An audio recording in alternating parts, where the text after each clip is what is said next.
This week in Asian entertainment, Hybe fandoms are waging war against Hybe and each other. Hee-Jin is running out of tricks and credibility. Girl groups are dominating the charts like it's their personality trait. America is gearing up to butcher another Asian franchise. And BTS is focused on everything except ARMY's sanity. Meanwhile, everyone else? Busy falling in love and making us all feel more single than ever. But first up, new releases. And let's start big with Stray Kids' Do It. Reminding everybody else they're still on top.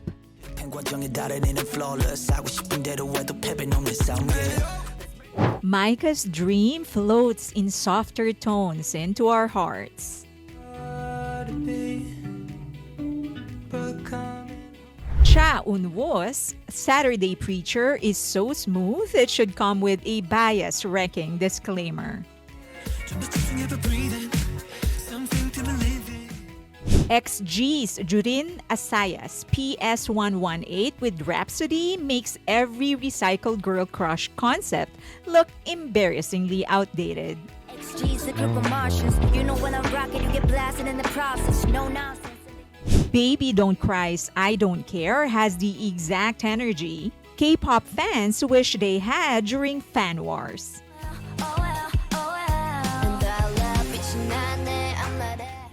Philippines' very own G22 releases La Kumpake. That's We Don't Give a Damn in English, and they are done being polite.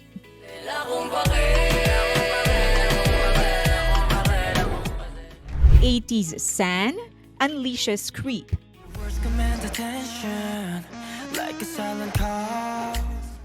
Filipino balladeer and R&B artist releases Nothing I Want More.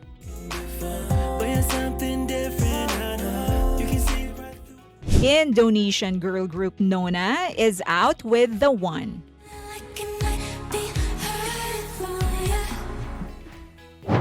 And Malaysia's Dala is back with Question. As always, let us know which one's going to be your favorite and check the playlist in the description box. Now, onto the movie and real world. If you ever needed a reminder that forever isn't just a plot line in a movie, this week delivered two of the strongest cases. Let's start with Yoon Bin and Son Ye-jin, Korea's power couple, and they wrote history. They took home the Popular Star Awards and the top acting prizes. At the Blue Dragons Award, one right after the other. Yoon Bin accepted Best Actor for Harbin with a tribute to Korea's independent fighters, thanking those who fought for the country and acknowledging his director's trust. And then he slipped in a little line that grounded the entire moment. He said to my wife Hee-Jin, who gives me strength just by existing, and to our son, I love you and thank you.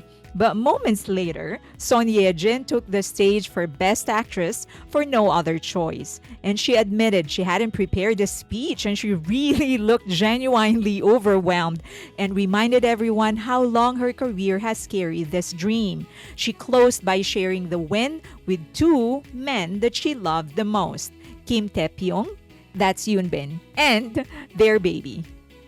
That's a real-life partnership winning side by side. Just the kind of alignment that makes people believe in timing, commitment, and shared purpose. And if that wasn't enough proof that love stories can last, Shin Min-ah and Kim Woo-bin are officially getting married after years of standing by each other through career highs and personal challenges. AM Entertainment confirmed that the couple will tie the knot on December 20 in Seoul. The ceremony is going to be private, but everyone is so happy after being together for 10 years. Between a married couple making awards show history, another beloved pair heading to the outer. This week is a solid reminder that you should not lose hope in love. And here's one group that's not losing hope. Fear Nots and Glitz, the fandom of SSERAFIM and ILLIT respectively. They organized truck protests outside Hybe headquarters opposing New Jeans' return to Adore. The trucks were sent by Chinese fan communities from both groups, displaying messages that made their position unmistakably clear. They do not feel safe for their idols with Nugins around. Hee-Jin, former CEO of Adore, repeatedly invoked SSERAFIM and ILLIT to bolster her claims that Hybe was mistreating Nugins. Nugins famously backed up Hee-Jin in all of her claims, sparking direct backlash from both fandoms and their agencies. Management labels of SSERAFIM and ILLIT have both filed lawsuit against Min. Tensions escalated further after Nugins' court loss over its exclusive contract. Once the group notified Adore of its intention to return, fans and agencies of SSERAFIM and ILLIT began demanding clearer protection for their artists. It's another reminder of how one dispute at the top can cascade down into daily realities of multiple groups.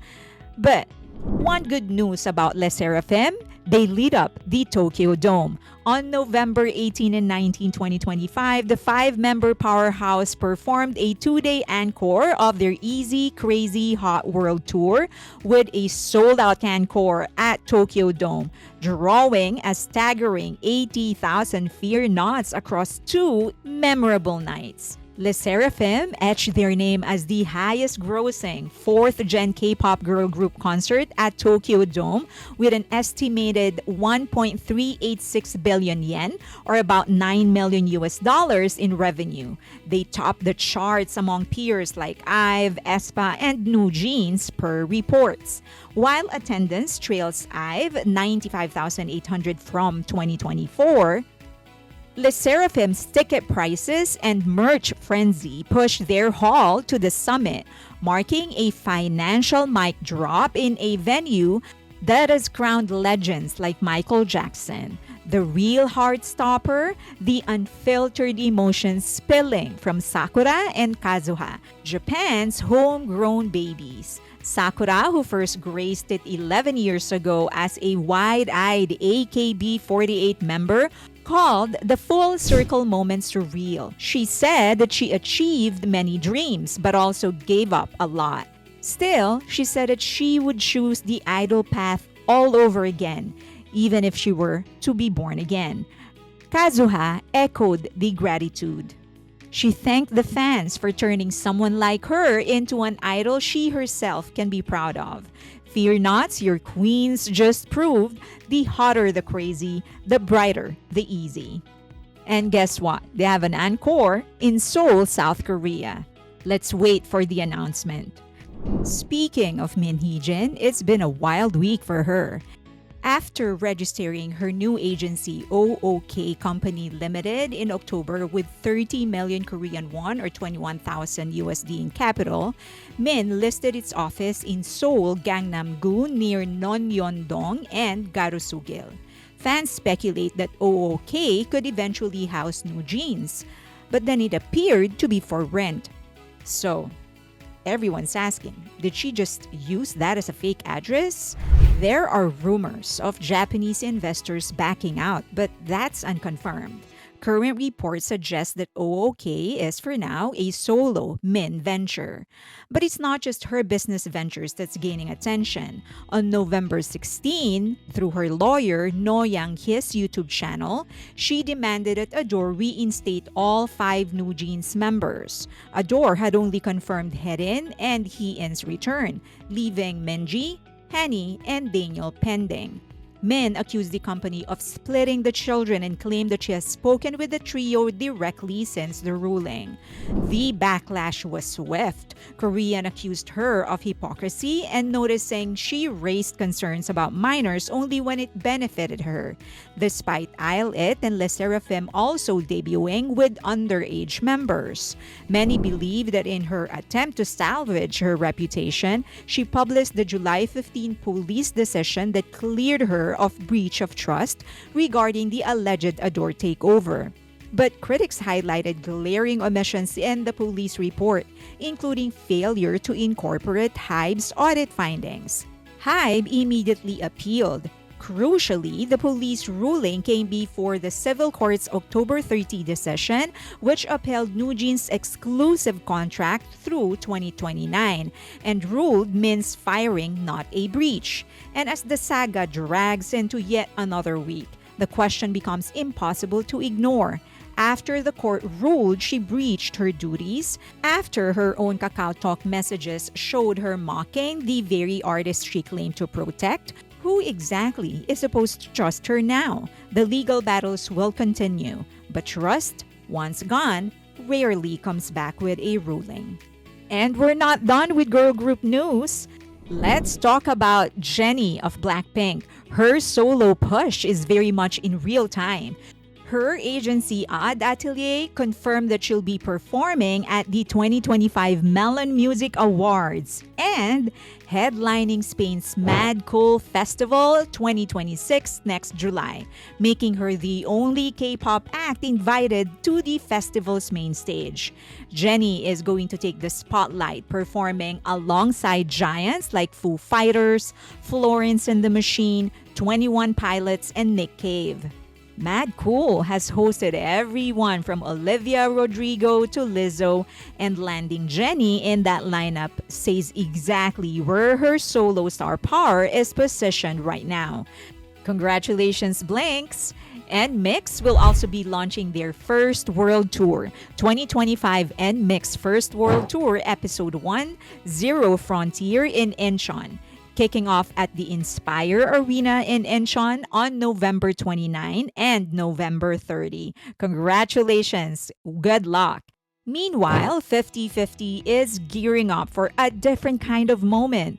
The group's first official fan event, 50/50 Welcome to 20 Party, will take place December 5 and 6 at Yes24 Wonderlock Hall in Seoul's Mapo district. Designed as a heartwarming year-end gathering for their Fandom 20, the event will combine small hall performances with interactive elements. It also marks a new chapter for the group after recent restructuring.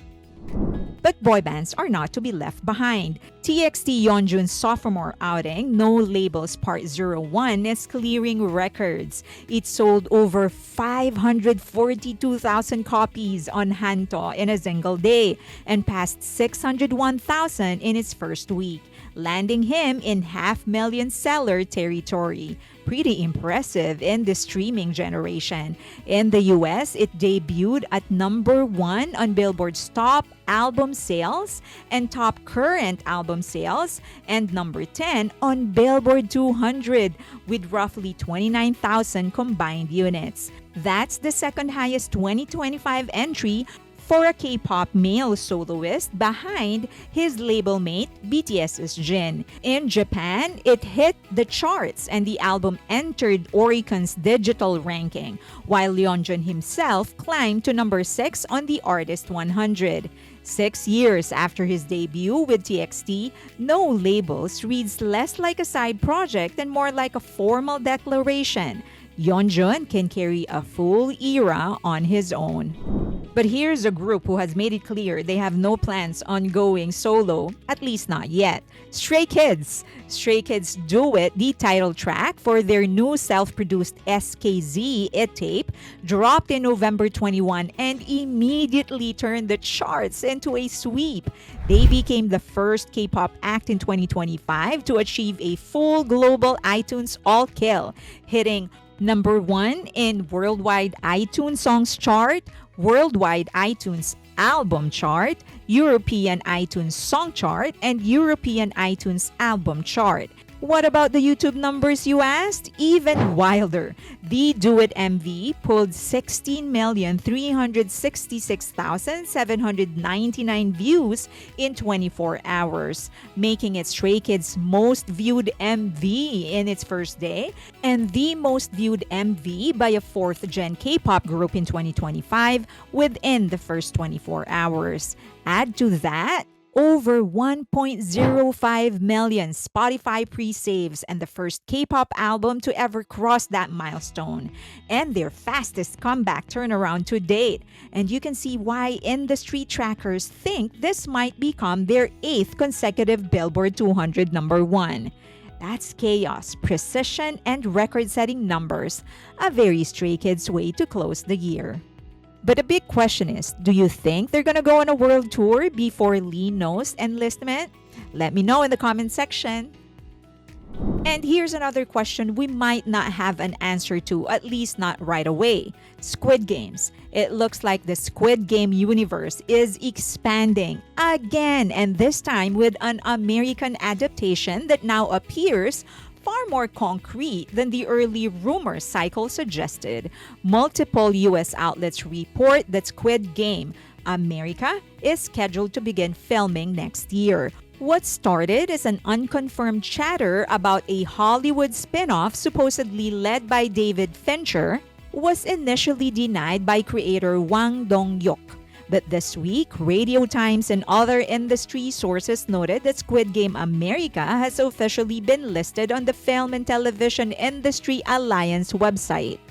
The production is reportedly set to start in Los Angeles in February 26, 2026, with a creative lineup that includes Hwang Dong-hyuk, David Fincher, Dennis Kelly, and Kate Blanchett, who actually made a cameo as a new frontman at the end of Squid Game Season 3. If filming begins as scheduled, the projected release window lands in 2028, likely around the holiday season. As of now, Netflix hasn't released any official statement. Do you like this idea? But speaking of Netflix, if you're looking for something new to watch this weekend, Southeast Asia just delivered a sleeper hit. Indonesia's The Elixir is now the #1 non-English film on Netflix worldwide, pulling more than 11 million views and charting in over 70 countries. Elixir is a zombie horror film from Indonesia directed by Kimo Samboel. It has reached #1 on Netflix's global top 10 for non-English films. What makes it a standout? It blends local Indonesian motifs like jamu, traditional herbal medicine, and setting like rural Java with the zombie genre, showing that regional stories can scale globally.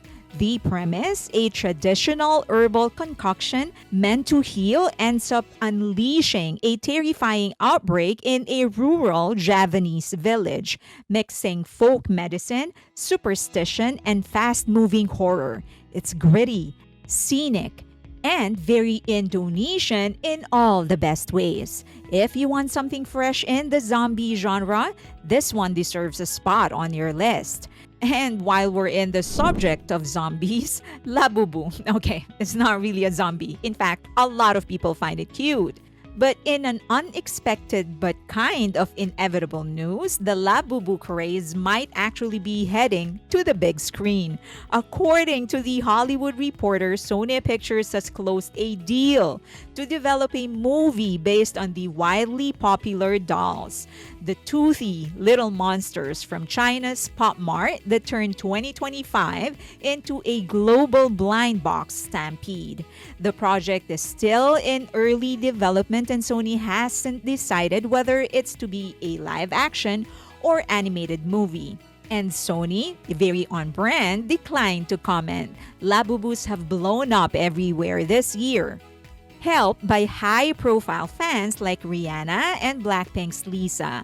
And their drops consistently cost lines, lotteries, and resale madness. So the idea of turning them into a movie, honestly, it tracks. Sony already has experience with this lane, from Jumanji to the animated hit K-pop Demon Hunters. If this moves forward, expect a quirky, chaotic creature universe built for global audiences. A toy line going cinematic? Because of course 2025 would give us that plot twist. And as always, let's close it with some BTS news. And with popularity comes attention. But that never gives anyone permission to cross boundaries, yet some people continue to act like they have ownership over BTS. The only good news is that legal system is finally responding. Two separate security-related incidents involving BTS surfaced this week, and both have now moved into formal legal review. Police have opened a preliminary investigation into a Japanese woman in her 50s who allegedly attempted to break into Jungkook's home. According to officials, she tried to open the keypad door lock multiple times between November 12 and 14. The Yongsan police station confirmed that an internal probe is underway on charges of attempted housebreaking. A separate case involving Jin has also progressed. The Seoul Eastern District Prosecutor's Office announced that a Japanese woman, also in her 50s, has been indicted without detention for indecent assault. The incident occurred during a fan meeting at Jamshil Indoor Stadium last June, shortly after Jin completed his military service. She approached Jin during an event and forcibly kissed him on the neck without consent. Fans filed complaints through the national petition system, arguing that the act was inappropriate. Songpa police initially suspended the investigation earlier this year after the suspect failed to appear, but she later presented herself for questioning. Both cases highlight the ongoing security risks Idol continue to face. But let's try to end this with good news. This week has been BTS's live stream Bonanza. JK went live at 4 a.m. looking like a man who just lost a fight with his own blanket. He tried to play Pico Park, but the game, much like his sleep schedule, completely collapsed. Cue him yelling, "Am I stupid? Of course you're not, Jungkook," while ARMY collectively screamed, "No, you're adorable. Keep clicking things." Then he suddenly pivoted into heartbreak ballads and social commentary like a sleepy philosopher with abs. Chaotic? Yes. Healing? Weirdly, yes. Taeyong is also racking up his live stream score. V's live was basically a jazz bar at 1 a.m. The man logged on, breathed, and everyone's serotonin levels shot up. He floated through soulful covers and soft musings, probably about art, pets, or random objects he thinks are beautiful. Classic te. Mysterious enough to keep us replaying the streams, calming enough to fix a week's worth of stress. And then there's J-Hope. Hobie showed up with pure sunshine energy and casually dropped the line, "BTS is preparing really well." Translation: group content is coming. He also announced his collaboration with Human Made limited edition collection, and at least one of the jackets is already sold out. He showed up at the brand new Apgujeong flagship store in Seoul, and everyone was shocked who he was with. Well, yes, everyone was shocked that he was with RM, but he was also with Pharrell Williams. And that was enough to drive ARMYs crazy. Is Pharrell in Seoul just for Human Made? Or is there a BTS x Pharrell collaboration coming? After all, BTS preparing for the album and Pharrell in the same city? Very sus. Drop your predictions in the comments and let me know if you managed to cop anything today. Mini Money or Jimin and RM also clocked in with what can only be described as chaos in the practice room special. Blonde hair everywhere, knees crackling like bubble wrap, and Jimin getting RM to grant ARMY's wish to dance. They chose Dynamite and ARMY's hearts exploded with love. RM fired back with dad groans, going aging, diets, and taco cravings. But between the roasting, they dropped the line we've been waiting for. The album is so good. We're preparing and we'll see you next year. In other words, the comeback glow is real. And I could actually close with that, but I decided you need one more good news. And this time, it's actually the armies that's taking the center stage. In Singapore, armies spent weeks collecting the tiny tan blind box figures that came with McDonald's Happy Meals. Instead of buying meals in bulk and letting food go to waste, fans used McDonald's new Donate My Happy Meal food option, which let them take the toy but send the meal value to charity. The result? 14,500 meals donated to Ronald McDonald House of Charity Singapore and Food Bank Singapore. Those meals were turned into vouchers and shared with community groups ranging from children's homes to disability care center. The option was only available for the Tiny Tan promotion, but McDonald's Singapore says fan feedback may determine whether it's going to become a long term feature. It's a sharp contrast to the controversies elsewhere, where toy driven rushes led to mountains of discarded food. Singapore's army showed a different path. Collect what you love, but take care of your community while you're at it. I hope you enjoyed this week's roundup, and I hope that you enjoy the rest of your weekend, whatever is left of it. Also, please consider donating to the channel. The QR code is right there. We are porting all of our funds onto the online magazine, asianentertainmentandculture.com. Please consider visiting the website. We are on a soft launch. We are going to do a hard launch by the end of the month or next month. We're prepared. It's just that we want to upload more content on the magazine. Also, please follow me on X, on IG, but more importantly, on Patreon. You should see that right there. There. Okay. And but Patreon is where the community is. If you want to find people with the same interests as you, please go there. We have a free tier just in case you want to try things out. And also, if you're a Patreon member or YouTube member, I also opened that one several months ago. I do a live stream once a week, members only, and also exclusive videos. So please consider supporting me there. That is it. Please like the video, subscribe, and hit that notification button. But the most important thing is for you to share the video to your friends, family members, text it to people, leave a link on your social media, on your messaging app, on your email, everywhere. That is going to push the algorithm to recommend this more. Thank you so much. Till next time.